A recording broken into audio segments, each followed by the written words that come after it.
ನಾಳೆ ಡಿಸೆಂಬರ್ 19 ವರ್ಷದ ಕೊನೆಯ ಶಕ್ತಿಶಾಲಿ ಅಮಾವಾಸ್ಯೆ. ಅನ್ನದ ಉಂಡೆಯಿಂದ ಈ ದಿನ ಯಾವ ಕೆಲಸ ಮಾಡಿದರೆ ಮನೆಗಿರುವ ಕೆಟ್ಟ ಶಕ್ತಿ, ಶತ್ರುಗಳ ಸಮಸ್ಯೆ, ಮಾಟ ಮಂತ್ರ, ಹಣಕಾಸಿನ ಸಮಸ್ಯೆ, ಆರೋಗ್ಯ ತೊಂದರೆಗಳು ದೂರವಾಗುತ್ತದೆ. ನಾಳೆ ಯಾವ ತಪ್ಪುಗಳನ್ನು ಮಾಡಬಾರದು, ಲಕ್ಷ್ಮೀ ಕೃಪೆಗೆ ಯಾವ ತಂತ್ರ ಮಾಡಬೇಕೆಂದು ಈಗ ತಿಳಿಯೋಣ. ಅಮಾವಾಸ್ಯೆ ದಿನ ಹೊಸ ಕೆಲಸ ಆರಂಭಿಸಬಾರದು. ಈಗಾಗಲೇ ಶುರು ಮಾಡಿರುವ ಕೆಲಸವನ್ನು ನಿಲ್ಲಿಸಬಾರದು. ನಾಳೆ ಬೆಳಗಿನ ಜಾವ 4:59 ಆರಂಭವಾಗುವ ಅಮಾವಾಸ್ಯೆ ತಿಥಿಯು ಡಿಸೆಂಬರ್ 20 ಶನಿವಾರ ಬೆಳಿಗ್ಗೆ 7:13 ಮುಕ್ತಾಯವಾಗುತ್ತದೆ. ನಾಳೆ ಬೆಳಿಗ್ಗೆ 11 ಗಂಟೆಯ ಒಳಗೆ ಅಕ್ಕಿ ಹಿಟ್ಟಿಗೆ ಸ್ವಲ್ಪ ಸಕ್ಕರೆ ಪುಡಿಯನ್ನು ಬೆರೆಸಿ ಮರ ಗಿಡಗಳ ಕೆಳಗೆ ಇರುವೆಗಳಿಗೆ ಆಹಾರವಾಗಿ ಹಾಕಿದರೆ ಪಿತೃಗಳ ಕೃಪೆ ಸಿಗುತ್ತದೆ. ಅಂದುಕೊಂಡ ಕೆಲಸಗಳಲ್ಲಿ ಜಯ ಸಿಗುವುದರ ಜೊತೆಗೆ ಹಣದ ಲಾಭವೂ ಆಗುತ್ತದೆ. ಅಮಾವಾಸ್ಯೆ ದಿನ ಹಿರಿಯರಿಗೆ ಅವಮಾನ ಮಾಡಬಾರದು. ಹೊಸ ಬಟ್ಟೆಗಳನ್ನು ಧರಿಸಬಾರದು. ಅಮಾವಾಸ್ಯೆ ದಿನ ತಲೆ ಕೂದಲು ಬಿಟ್ಟುಕೊಂಡು ಸ್ತ್ರೀಯರು ಓಡಾಡಿದರೆ ನೆಗೆಟಿವ್ ಶಕ್ತಿಗೆ ಕೈಬೀಸಿ ಕರೆದಂತೆ. ಇದರಿಂದ ಆರೋಗ್ಯ ಸಮಸ್ಯೆ ಜೊತೆಗೆ ನಾನಾ ಕಷ್ಟಗಳು ಆ ಸ್ತ್ರೀಗೆ ಎದುರಾಗುತ್ತದೆ. ನಾಳೆ ಅಮಾವಾಸ್ಯೆ ದಿನ ಬೆಳಿಗ್ಗೆ ಅಥವಾ ಸಂಜೆ ಸಮಯದಲ್ಲಿ 8 ಅನ್ನದ ಉಂಡೆಗಳನ್ನು ತಯಾರಿಸಿ 8 ಉಂಡೆಗಳನ್ನು ಕಟ್ಟುವಾಗ ಕುಂಕುಮವನ್ನು ಬಳಸಬೇಕು. ಅಂದರೆ 8 ಕುಂಕುಮ ಬೆರೆಸಿದ ಅನ್ನದ ಉಂಡೆಗಳನ್ನು ತಯಾರಿಸಿಕೊಂಡು ಮನೆಯ ಮೇಲೆ ಜಾಗವಿದ್ದರೆ 8 ದಿಕ್ಕುಗಳಿಗೂ 8 ಕೆಂಪು ಅನ್ನದ ಉಂಡೆಗಳನ್ನು ಇಡಬೇಕು. ಒಂದು ದಿನ ಪೂರ್ತಿ ಮನೆಯ ಮೇಲಿಟ್ಟು ಮರುದಿನ ಖಾಲಿ ಮೈದಾನದಲ್ಲಿ ಎಸೆಯಬೇಕು. ಮನೆಯ ಮೇಲೆ ಜಾಗವಿಲ್ಲವೆಂದರೆ ಒಂದು ಅನ್ನದ ಉಂಡೆಯನ್ನು ತಯಾರಿಸಿಕೊಂಡು ಮನೆ ಹೊರಗಡೆ ನಿಂತುಕೊಂಡು ಬಾಗಿಲಿಗೆ ದೃಷ್ಟಿ ತೆಗೆದು 4 ದಾರಿ ಕೂಡುವ ಜಾಗದಲ್ಲಿ ಎಸೆದು ತಿರುಗಿ ನೋಡದೆ ಬರಬೇಕು. ಮನೆ ಮೇಲೆ ಜಾಗವಿದ್ದರೆ 8 ಕೆಂಪು ಅನ್ನದ ಉಂಡೆಗಳನ್ನು ಬಳಸಿ ಈ ತಂತ್ರ ಮಾಡಿ. ಮನೆ ಮೇಲೆ ಇಡೋದಕ್ಕೆ ಸಾಧ್ಯವಾಗೋದಿಲ್ಲ, ನಾವು ಬಾಡಿಗೆ ಮನೆಯಲ್ಲಿ ಸಿಟಿಯಲ್ಲಿ ವಾಸ ಮಾಡ್ತೀವಿ ಅಂದರೆ ಕುಂಕುಮ ಬೆರೆಸದೆ ಕೇವಲ ಅನ್ನವನ್ನು ಉಂಡೆಯಾಗಿ ದೊಡ್ಡದಾಗಿ ಕಟ್ಟಿ ಅದರಿಂದ ಮನೆಗೆ ದೃಷ್ಟಿ ತೆಗೆದು ಎಸೆದು ಬರಬೇಕು.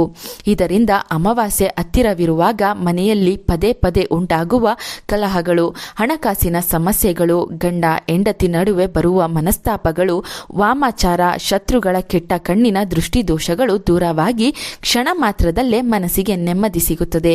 ಈ ತಂತ್ರ ಮಾಡಿದ ಕ್ಷಣದಿಂದಲೇ ಮನೆಯಲ್ಲಾಗುವ ಒಂದು ವಿಶೇಷ ಬದಲಾವಣೆ ನಿಮ್ಮ ಅರಿವಿಗೆ ಬರುತ್ತದೆ.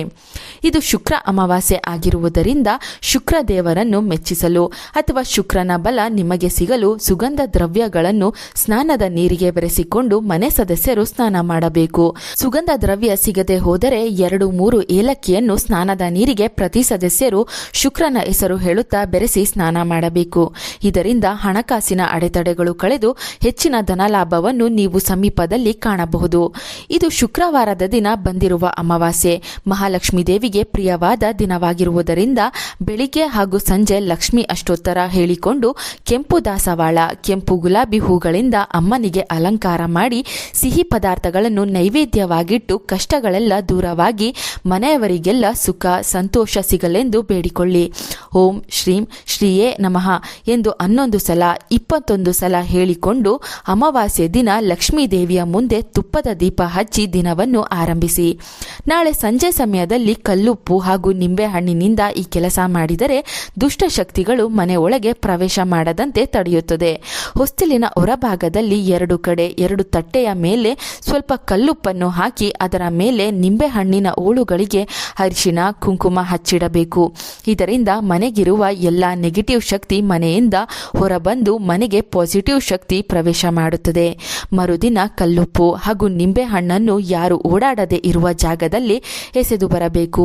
ಶುಕ್ರವಾರದ ದಿನ ಅಮಾವಾಸ್ಯೆ ಕೂಡಿ ಬಂದಾಗ ದಾನಗಳನ್ನು ಮಾಡಿದರೆ ಪೂರ್ವಜನ್ಮದ ಪಾಪದ ಹೊರೆ ಕಡಿಮೆಯಾಗುತ್ತದೆಯಂತೆ. ಹಾಗಾಗಿ ಈ ದಿನ ಪಾದರಕ್ಷೆ, ದವಸ ಧಾನ್ಯ, ಛತ್ರಿ, ಹೊದಿಕೆ, ಅನ್ನವನ್ನು ದಾನವಾಗಿ ನೀಡಬೇಕು. ಪಾಪ ಕಳೆಯುವುದರ ಜೊತೆಗೆ ಪಿತೃಗಣಗಳ ಅನುಗ್ರಹ ಸಿಗುತ್ತದೆ.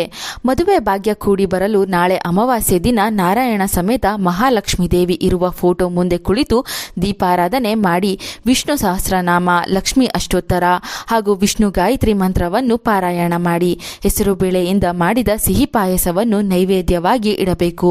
ಇದರಿಂದ ಮುಂದೆ ಬರುವ ಶಿವರಾತ್ರಿ ಅಥವಾ ಯುಗಾದಿ ಒಳಗೆ ಖಚಿತವಾಗಿ ಮದುವೆ ನಿಶ್ಚಯವಾಗುತ್ತದೆ. ಈ ಕೆಲಸವನ್ನು ಪುರುಷರು ಸ್ತ್ರೀಯರು ಯಾರು ಬೇಕಾದರೂ ಮಾಡಬಹುದು. ಶುಕ್ರ ಅಮಾವಾಸ್ಯೆ ದಿನ ಮನೆಗೆ ಬಂದ ತಕ್ಷಣ ಕೈಕಾಲು ತೊಳೆದು ನಂತರ ಮನೆ ಒಳಗೆ ಪ್ರವೇಶ ಮಾಡಬೇಕು. ಮನೆಯಿಂದ ಹೊರ ಹೋಗುವಾಗ ಮನೆಗೆ ಸಮೀಪವಿರುವ ಗ್ರಾಮ ದೇವತೆಯ ದರ್ಶನ ಮಾಡಿ ನಂತರ ಕೆಲಸ ಕಾರ್ಯಗಳಿಗೆ ಹೋಗಬೇಕು. ಈ ಕೆಲಸವನ್ನು ಮನೆ ಯಜಮಾನ ಮಾಡಲಿಲ್ಲವೆಂದರೆ ನಂಬಿಕೆ ಇಟ್ಟು ಮಾಡಲು ಹೇಳಿ. ಇದರಿಂದ ರಾತ್ರಿ ಯಜಮಾನ ಮನೆಗೆ ಬರುವ ತನಕವೂ ದೇವಿ ರಕ್ಷಣೆ ಇರುತ್ತದೆ. ಮಠ ಮಧ್ಯಾಹ್ನದ ಸಮಯದಲ್ಲಿ ಖಾಲಿ ಮೈದಾನದಲ್ಲಿ ಹುಣಸೆ ಮರದ ಬಳಿ, ಮುಳ್ಳಿನ ಗಿಡದ ಬಳಿ ಮಕ್ಕಳನ್ನು ಬಿಡಬೇಡಿ. ನೀವು ಕೂಡ ನಿಲ್ಲಬೇಡಿ. ಆ ಸಮಯದಲ್ಲಿ ದುಷ್ಟಶಕ್ತಿಗಳ ಸಂಚಾರ ಇರುತ್ತದೆ. ನೀರು ಇರುವ ಪ್ರದೇಶಗಳಿಗೆ ಪ್ರವಾಸವನ್ನು ಅಮಾವಾಸ್ಯೆ ದಿನ ಆದಷ್ಟು ತಪ್ಪಿಸಿ.